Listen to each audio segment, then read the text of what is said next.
그냥 판매자 셀러라고 할게요. 셀러랑 바이어가 원래는 250에 예를 들면 이제 거래를 하는 그런 이런 물품이었는데 자동차였는데 미국 정부에서 판매자에게 자동차 너가 거래해서 해외로 수출만 하면은 50만큼을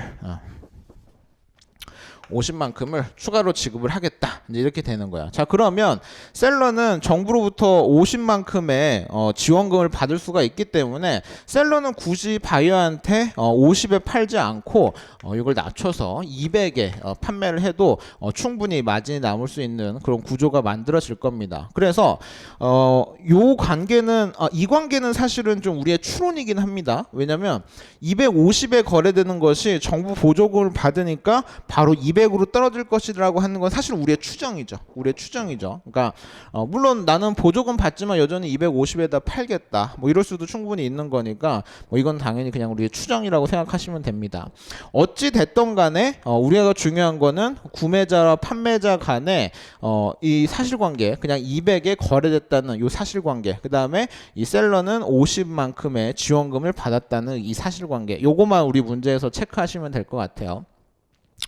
자, 그럼 이거에 대해서 물어본 건 사실 두 가지입니다. 첫 번째, 문제에서 물어본 건 과세 가격 결정 방법. 이거.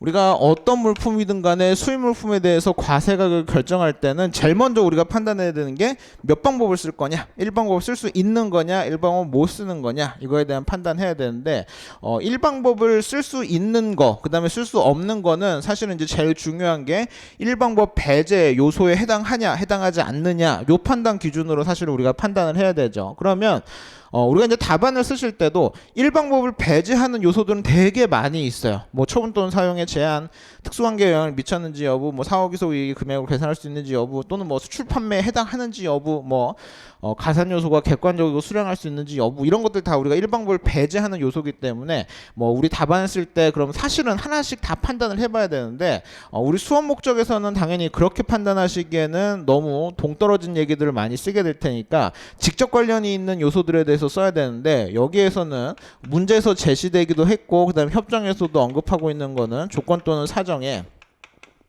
해당하는지 여부에 대해서 판단을 하는 겁니다. 그래서 우리의 판단은 그거죠. 만약에 조건 또는 판단에 해당한다면 1방법 배제, 그다음에 해당하지 않는다면 1방법을 사용한다. 뭐 이게 우리의 판단 기준이니까 요게 이제 그냥 법리적인 부분이겠죠. 조건 또는 사정은 1방법 배제 요소이다. 조건 또는 사정에 해당한다면 1방법을 적용하지 못할 것이고, 조건 또는 사정에 해당하지 않는다면 1방법을 사용할 수 있을 것이다. 요게 이제 우리의 판단 기준이겠죠. 자, 그러면 우리는 이 조건 또는 사정이 어떨 때는 해당하고 어떨 때는 해당하지 않는지, 그러니까 우리가 지금 제일 중요하게 써야 되는 논리적 판단의 기준은 요거죠. 어떨 때는 조건 또는 사정을 볼 수 있고 어떨 때는 볼 수 없는지, 이건데 이건 사실은 이제 조건 또는 사정의 정의, 특히 조건 또는 사정의 정의랑 관련해서는 우리 구매자나 판매자의 의무사항이다. 이런 표현들 우리 이제 핵심적인 키워드가 될 겁니다.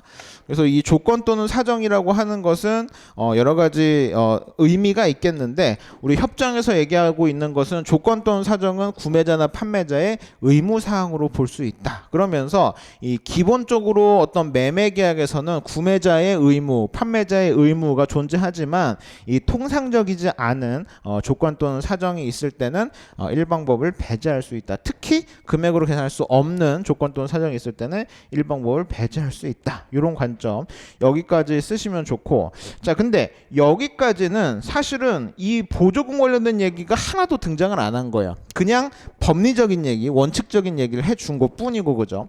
그 다음에 당연히 들어가야 될 얘기는 여기다 우리가 적용을 해보는 거죠. 적용을.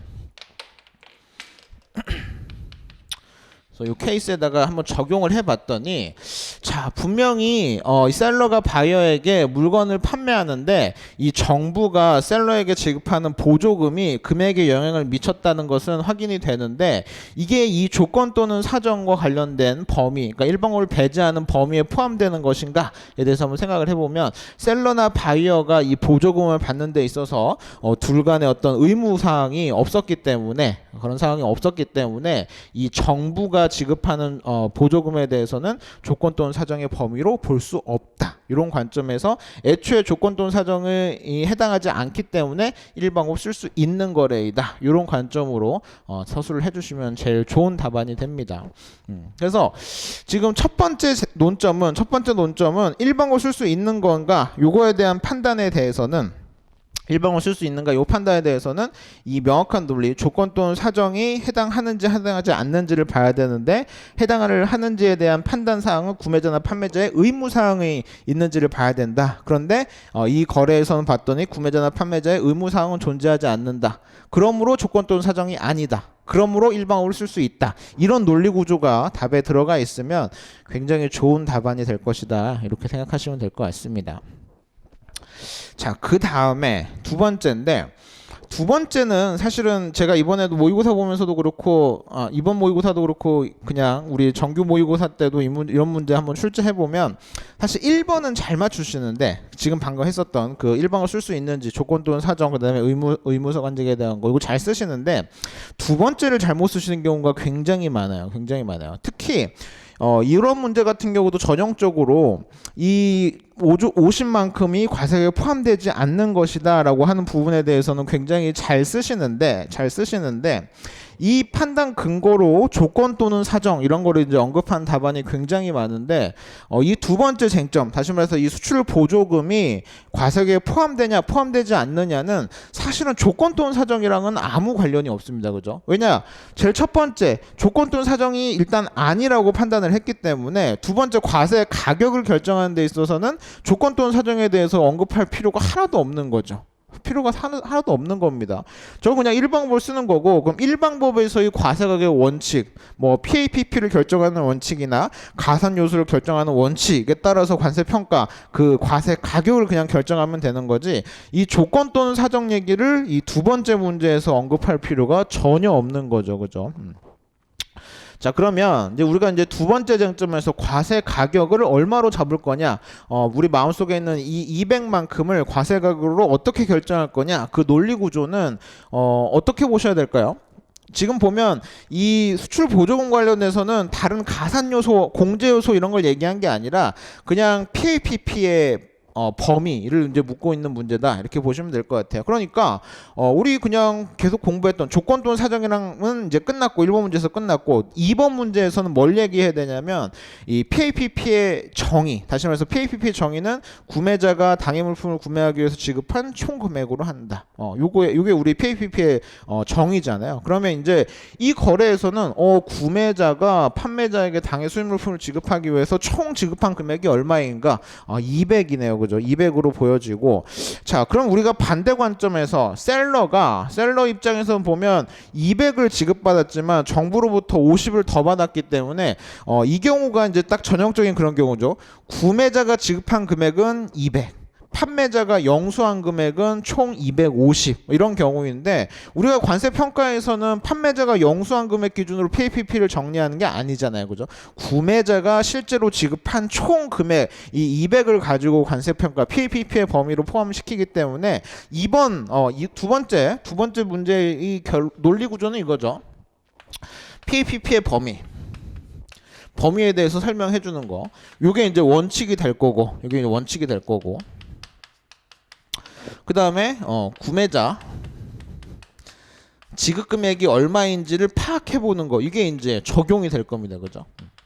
그래서 실제로 PAPP는 구매자가 지급한 금액으로 한다. 구매자가 지급한 금액은 200이다. 그러므로 과세가 결정의 기초가 되는 PAPP는 200이다. 이게 우리의 판단 논리인 거죠. 그죠? 그래서 이 문제도 절대로 이제 조건 또는 사정이랑 붙어 있지만 1번에서 조건 또는 사정 아니라고 했으니까 조건 또는 사정 얘기 더 이상 할 필요 없고 그 다음부터는 요 PAPP의 범위가 일반적인 일방법에서의 가산 요소에 대해서 물어봤으면 가산 요소에 대해서 PAPP에 대해서 물어봤으면 PAPP에 대해서 작성해 주시면 당연히 좋은 거고 조금 더 핵심적인 논리는 이 구매자가 지급한 비용을 가지고 관세 평가한다. 이게 이제 핵심적인 논리고 한마디 덧붙이자면 뭐 부연 설명 한마디 더 붙이자면 판매자가 영수한 금액은 관세 평가에서 고려할 대상이 아니다. 그죠? 물론 판매자 정부로부터 50 받았으니까 250 해야 되는 거 아니야? 그런 거 우리 머릿속에선 당연히 말도 안 되는 소리다라고 얘기를 할 수 있지만 이 쟁점이 그거였던 거예요. 구매자가 지급한 금액과 셀러가 영수한 금액 간의 차이가 있을 때 어떤 거 기준으로 관세 평가할 거냐? 관세 평가에서도 원칙이 있어야 되니까 관세 평가에서 말하는 원칙은 구매자가 지급한 총액으로 하는 거다. 그렇기 때문에 200이 관세 평가에서 말하는 PAPP다. 이런 관점으로 마무리해 주시면 굉장히 좋은 답안이 되겠다. 이렇게 보시면 되겠습니다.